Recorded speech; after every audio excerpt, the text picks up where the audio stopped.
Digital news के साथ अकरम Bloch आपकी खिदमत में हाजिर है। नाज़रीन, आपको याद होगा 13 अगस्त को तुर्बत में एक बहिमाना वाकया, एक दरिंदगी का वाकया पेश आया और हमने देखा कि सिक्योरिटी इदारों की तरफ से एक मासूम तालिब इल्म अयात बलोच को बेदर्दी से कत्ल किया गया। इस कत्ल के बाद कुछ दिनों तक सोशल मीडिया में इस पर काफ़ी एहतजाज सामने आया।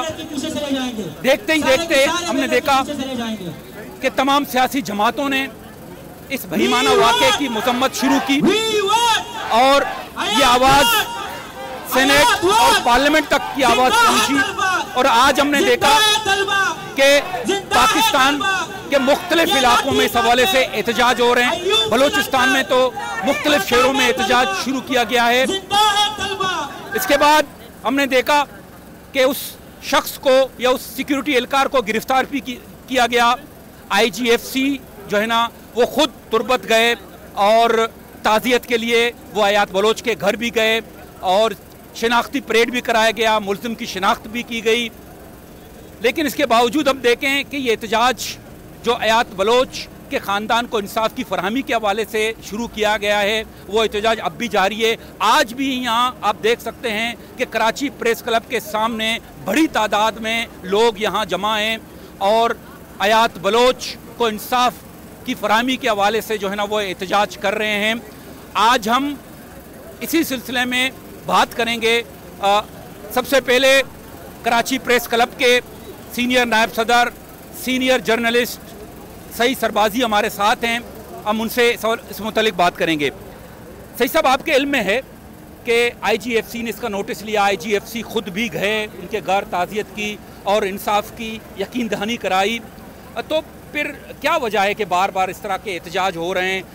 हालांकि पार्लियामेंट में भी इसके हवाले से आवाज़ उठाई गई, तो क्या ये नहीं समझते हैं कि IGFC ने एक वादा किया है और इंसाफ की फरहमी का दावा किया है, क्यों अब तक ये एहतजाज का सिलसिला जारी है?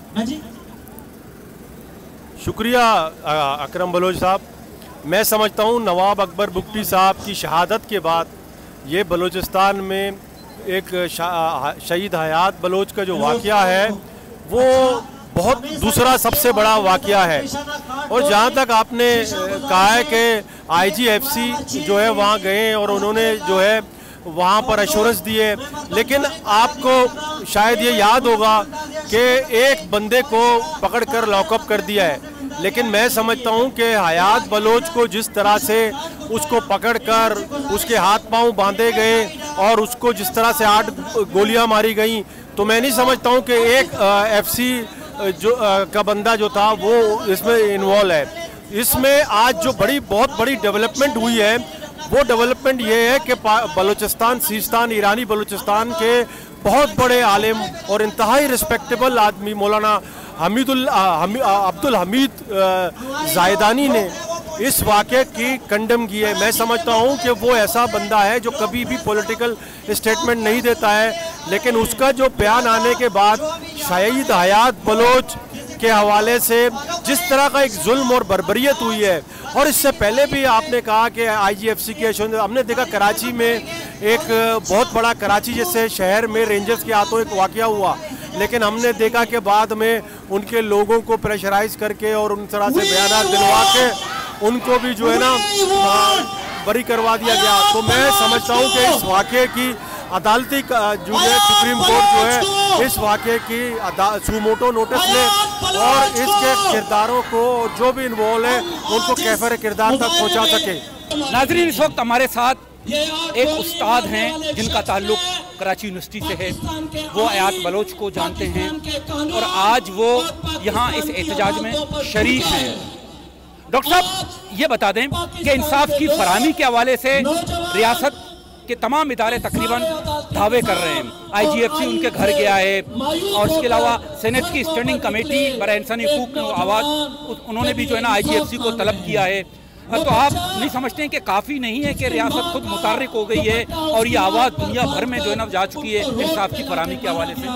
पहले तो सबसे पहले कि हम इस बेमाना कत्ल की जितनी भी मज़म्मत करें वो कम है, क्योंकि एक इंसान का कत्ल सारी इंसानियत का कत्ल है, और ख़ास तौर पे वो इंसान जो कि मासूम इंसान हो, जिसका कि ना रिकॉर्ड हो, क्रिमिनल ना कुछ हो, आप मेरे ख्याल में उसको में करना चाहिए। तीसरा, जिस तरह से ये कत्ल किया गया एक माँ के सामने, एक बाप के सामने, मेरे ख्याल में आप तसव्वुर कीजिए कि इतना बेमाना काम किस तरह हो सकता है। तीसरी बात आपने ये जो की कि क्या रियासती इदारे मुतहरिक हो गए तो क्या हम ये काफ़ी नहीं है, तो मेरे ख्याल में बिल्कुल काफ़ी नहीं है। क्यों कि ये एक शख्स को पकड़ा जाना, एक शख्स को मुरूद इल्ज़ाम ठहराना काफ़ी नहीं है, क्योंकि ये जब तक पॉलिसी चेंज नहीं होगी, जितने लोग मिसिंग किए गए हैं, जितने लोग बालाए अदालत कत्ल किए गए हैं, मेरे ख्याल में इनका खात्मा होना चाहिए। एक केस जो है उसका तकमील तक पहुँचना इस मसले का हल नहीं है, बल्कि वो माइंड सेट ख़त्म होना चाहिए। आप जो इस पूरे मुल्क के अंदर मुख्तलिफ जगहों पर चल रहा है। अच्छा, हम स्पेसिफिक आयात शहीद आयात बलोच के केस को अगर लें तो आप नहीं समझते हैं कि इतने नोटिस लेने के बाद भी हमने देखा कि जो है ना वो पीटीआई के जो वफाकी हुकूमत है उनकी तरफ से भी इसकी मजम्मत की गई, IGFC की तरफ से भी मजम्मत की गई। इसके अलावा पार्लियामेंट की जो इंसानी हुकूक है वहाँ पर भी डिस्कस किया गया, सेनेट के हवाले से भी ये बात की जा रही है, पार्लियामेंट में आवाज़ें उठाई जा रही हैं। तो और क्या ऐसे इक़दाम होने चाहिए जो आप समझते हैं कि ये वो रास्ता है जिससे हम समझते हैं कि हयात बलोच के ख़ानदान को इंसाफ मिल रहा है? देखें, हयात इस वक्त जो इक़दाम लिए गए वो तो जो इस वक्त वोलेटाइल सिचुएशन बन गई थी, इतना गुस्सा नज़र आ रहा था, उसको टाइम बीइंग जो है वो सप्रेस करने का मसला है। क्योंकि अगर आप कोर्ट में लेकर जाएंगे ये मसला तो सालों साल चलेगा और जिम्मेदार एक शख्स इनफरादी तौर पर होगा। इनफरादी तौर पर हमने देखा है एक रियासत के अंदर जाके वो लोग जो यूनिफॉर्म में थे, उन्होंने जुर्म किए, उनको रियासत ने माफ़ कर दिया। मैं आपको मिसालें देके ये बात साबित कर सकता हूँ। तो क्या मतलब है 10 साल के बाद उसकी इंसेसिटी ख़त्म हो सकती है। दूसरा ये बच्चा जो है अपनी माँ बाप की उम्मीद था, इसने जाके कल मुलाजमत करनी थी, इसने जाके अपनी गरीब माँ बाप, मेहनत कश माँ बाप का आसरा बनना था। तो क्या रियासत ने कोई अनाउंसमेंट किया कि उनका कोई फाइनेंशियली कंपनसेशन मिलेगा? अभी तक कोई अनाउंसमेंट नहीं आया। तीसरा जो सवाल है वो सवाल ये है कि ये एक इंफरादी कत्ल और इंफरादी शक का कत्ल नहीं है, ये माइंड सेट है। आप मुझे गारंटी दे सकते हैं कि आज हयात के इस एहतजाज के बाद जब दब जाता है तो कल कोई और हयात नहीं मारा जाएगा, या हयात जैसे नौजवान और नहीं मारे जाएंगे? इनको रोकने के लिए लेजिस्लेशन कहाँ है? कम अज़ कम उसको कानून के पैमाने में लाया जाए। मिसिंग पर्सन से हज़ारों लोग, उनका कहाँ है? उनके कोई मुल्क में कानून नहीं है। कम अज़ कम वो जो मिसिंग पर्सन का जो कमीशन है जस्टिस जावेद इकबाल का, जिसका मैंने जिक्र भी किया, जस्टिस जावेद इकबाल से तो पूछा जाए कि आपकी कारकर्दगी क्या है, आपने किया क्या है। तो मेरे ख्याल में एक बड़ी डिबेट करने की ज़रूरत है। ये छोटा मसला नहीं है, ये सिंबल, ये अलामत है, इसके पीछे जो दुख है, दर्द है, कर्ब है, जब तक वो रिजॉल्व नहीं होगा तब तक मसला नहीं है। बहुत बहुत शुक्रिया। जी नाज़रीन, इस वक्त मेरे साथ हैं human rights commission of Pakistan के असद भट्ट। जी असद भट्ट साहब, आप नहीं समझते हैं कि आयात बलोच की शहादत के बाद जो इंसाफ फराम करने वाले इदारे हैं, जो रियासती इदारे हैं, वो काफ़ी एक्टिव हो गए हैं और दावा किया जा रहा है कि हमने मुलजिम को गिरफ्तार किया है, IGFC उनके घर पहुंचे हैं? तो और क्या ऐसे इक़दाम होने चाहिए जो आप समझते हैं कि वाकई हयात बलोच के खानदान को इंसाफ फराम करने की कोशिश की जा रही है? देखिए, ऐसा कुछ भी नहीं हो रहा। हमारे सामने साहिवाल का केस है, हमारे सामने कराची में लोगों के मारे जाने का केस है। वक्ती तौर पर ये इनका तरीका है डिफ्यूज करने का, इस एहतजाज को, ये गम और गुस्सा जो लोगों का, उसको कम करने का, कूल डाउन करने का तरीका, ताकि लोग आहिस्ता आहिस्ता दूसरे कामों में लग जाते हैं। मीडिया का और केसेस के पीछे चला जाता है। ये केस अब साहिवाल का मुझे बताएं क्या हुआ? इतने लोग मारे गए, बेगुनाह मारे गए, उनके बच्चों के सामने मारे गए। इस बच्चे को वो बच्चों के सामने माँ बाप मारे गए और यहाँ पर माँ बाप के सामने एक मासूम बच्चा इंतहाई बेईमाना तरीके से कत्ल किया गया। देखिए, गलती एक गोली से हो सकती है, एक गोली आपने चला दी, गलती से लग गई उसको। ऐसा नहीं होता कि आप उसके मरे हुए शख्स के मुंह के ऊपर अपने पाँव रख के, बूथ रख के उसको 7 गोलियां मजीद मारे। ये इस बात का सबूत है कि आप लोग जो जहन है बलोचों के बारे में, जो आपके दिल के अंदर क्रोध है, ये उसको जाहिर करता है। याद बलोच का सबसे बड़ा कसूर ये था कि वो बलोची था, वो बड़ा अच्छा हमें पढ़ रहा था और कोई उसकी ऐसी हिस्ट्री जिससे आप कह सकें निशाना बनाते हो। क्या यही इंसाफ है? अगर ये इंसाफ है यही तो कहना लानत हो ऐसी इंसाफ पर, अगर ये कानून है तो लानत हो इस कानून पर, अगर ये इज्जत है तो लानत हो इस इज्जत पर। करार वाकई मैं समझता हूँ तभी ये सिलसिला रुकेगा। अच्छा समझता आप नहीं समझते हैं कि इस तरह के जो वाकयात होते हैं सिक्योरिटी इदारों की तरफ से, खासतौर पर आपने 2-3 मिसालें भी दी हैं, इसकी तदारुक के हवाले से क्या असेंबलियों में या पार्लियामेंट में कानून साजी हो जो मतलब ताकि इसकी तदारुक हो सके? देखिए सब जगह इसमें कोई नहीं, पोलिटिकल पार्टियां जो है वो इनके अंडर में है, अदालतें इनके ज़ेर साया है, मीडिया इनके ज़ेर साया है। इतने बड़े बड़े यहाँ पर मुजाहरे हुए, कोई मीडिया नहीं दिखा। ऐसा नहीं है कि हमारे मीडिया के भाई उन्होंने रिकॉर्ड नहीं किया या उन्होंने रिपोर्ट नहीं किया, दिखाना नहीं चाहते थे, लेकिन वहां से जब हदायत आ जाती है नहीं चलाए तो नहीं चलाया जाता। तो हमारा कहना यही है कि इस तरीके से इंसाफ जो है दिखता हुआ नहीं आता। असम्बलियाँ क्या करेंगी, अदालतें क्या करेंगी, अदालतों के सामने क्योंकि इन्वेस्टिगेशन आखिर इन्हीं एजेंसियों ने करनी है। जो चीज जो पेपर अदलिया के सामने पेश करेंगे उसके मुताबिक फैसला करना है। मजबूर हो जाती है जब उसके सामने केस सही तरीके से पेश नहीं किया जाता। एक और चीज मेरे ज़हन में है, मुझे यूँ लगता है कि ये जानबूझ के ये इस किस्म की सूरत लोगों को बलोचों को, पश्तूनों को, ताकि मूवमेंट ऐसी उठे जिसमें बहुत ज्यादा लोग सामने आए, रोडों पे आए और इनको उन्हें मारने का मौका मिले, उस तहरीक को दबाने का मौका मिले। तो इस तरीके से लश्कर किया जाए आइंदा 20-25 साल अमन से बैठ के उठाने वाला। इस वक्त मेरे साथ एक social activist, human rights activist Kulsum Baloch मेरे साथ हैं, हम इनसे बात करेंगे। कुलसुम, इंसाफ की फराहमी के हवाले से बड़े बड़े दावे किए जा रहे हैं, तो क्या आप लोग अभी मुतमईन नहीं हुए कि इस हवाले से?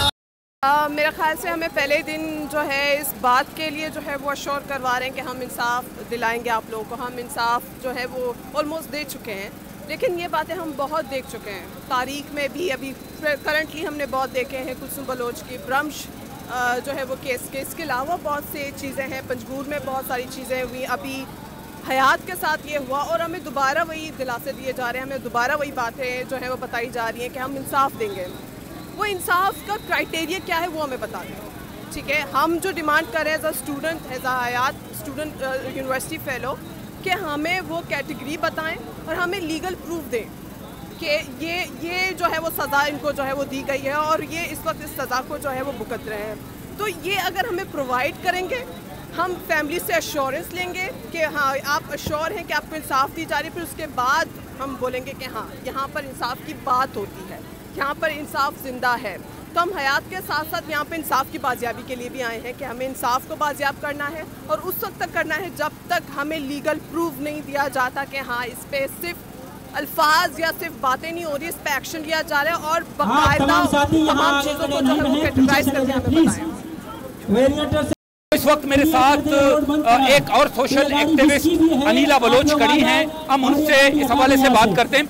जी अनिल, आप ये बता दें कि खासतौर पर IGFC ने भी इसका नोटिस लिया, उनके घर भी गए, हमने देखा कि पार्लियामेंट में इस हवाले से आवाज़ उठाई जा रही है और सेनेट की इंसानी हुकूक की जो इदारा है उन्होंने भी IGFC और IG बलोचिस्तान को तलब किया है।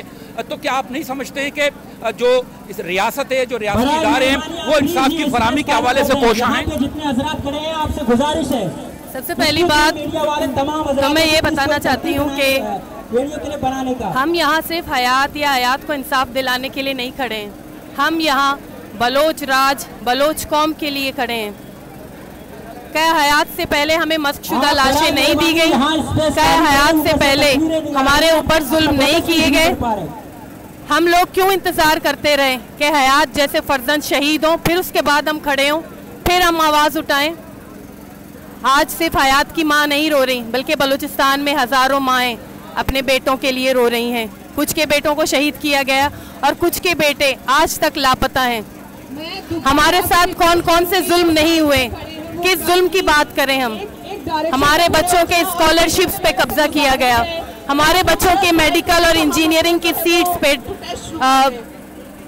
फेक डोमिसाइल बना के उनकी सीटें हड़प ली गईं, हमारे घरों पे कब्जा किया गया। हमें हर आधे घंटे बाद गाड़ियों से उतरकर अपने NIC दिखा के अपने मुहब्बे वतन होने का सबूत देना पड़ता है। क्या हम अपने इलाके में आज़ादी से घूम नहीं सकते? क्या हम आज़ादी से नकल हरकत नहीं कर सकते? हम यहाँ इस निज़ाम के खिलाफ आए हैं। हम सिर्फ हयात के लिए नहीं आए, हम पूरे बलोच कौम के लिए हैं और अपने ऊपर होने वाले हर ज्यादती के खिलाफ खड़े हैं। नाजरीन, आपने देखा कि आज यहाँ शहीद हयात बलोच को इंसाफ की फराहमी के लिए कराची प्रेस क्लब के सामने बड़ी तादाद में तालिब इल्मों ने, इंसानी हुकूक के जो एक्टिविस्ट हैं, इसके अलावा जो सोशल एक्टिविस्ट हैं और दीगर जो तलबा तंजीमों से ताल्लुक़ रखने वाले लोग हैं, उनकी बड़ी तादाद यहाँ हमने देखा और हमने उनसे बातचीत की। इन सब का यही कहना है कि सिर्फ इंसाफ की फराहमी की बातें नहीं होनी चाहिए, बल्कि इंसाफ खुद होता हुआ नज़र आना चाहिए।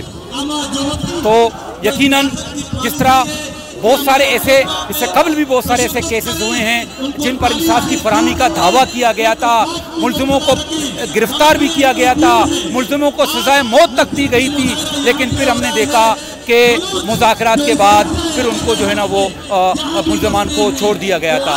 तो इसीलिए जिन लोगों से हमने बात की उनका यही कहना है कि सिर्फ जो मुल्ज़िम है उसकी गिरफ्तारी या जो पार्लियामेंट में जो आवाज़ उठाई जा रही है, सिर्फ उससे ये मसला हल नहीं होगा, बल्कि इंसाफ को होता हुआ नज़र आना चाहिए, ताकि जो तालिब इल्मों में जो बेचैनी है, जो लोगों में बेचैनी है हयात बलोच की शहादत के बाद, वो ख़त्म हो सके।